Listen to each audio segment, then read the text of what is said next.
Hello বন্ধুরা, সবাই কেমন আছো? আজকে শুক্রবার ছিল সাহেবরাট বাজারের হাটের দিন, আর আমি এসেছি সাহেবরাট কলবাড়ি মাঠ প্রাঙ্গণে পাইকারি কেনাবেচার হাটে। আর বন্ধুরা, এই হাটে কোন জিনিস কিরকম দামে কেনাবেচা করা হয় তা তোমাদের জানাবো। তো বন্ধুরা, বর্তমানে এই হাটে বেশি কেনাবেচা করা হয় সবরি কলা, যার প্রতি পণ কলার দাম 500 থেকে 600 টাকা। আর তারপরে বিক্রি করা হয় শুকনো নারিকেল। বর্তমানে শুকনো নারিকেলের দাম কম, প্রতি জোড়া 100 থেকে 150 টাকা। আর তারপর রয়েছে ঘ্রাণযুক্ত কাগজি লেবু, যার প্রতি হালি 20 থেকে 25 টাকা।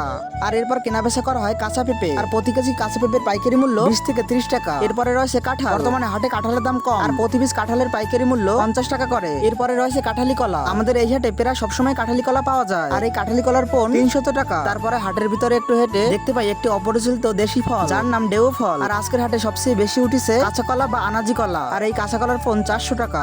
আর এইদিকে স্বরূপকাঠি থেকে কলার ভর্তি করে বিভিন্ন প্রকার গাছ নিয়ে এসেছে গাছ বিক্রেতারা, আর আমি সেখানে যাই কি কি গাছ তারা নিয়ে এসেছে তা দেখতে, আর চলে এলাম তাদের গাছের কাছে। তো বন্ধুরা, তারা কি কি গাছ নিয়ে এসেছে এবং তার দাম কত তা তোমাদের সাথে শেয়ার করব।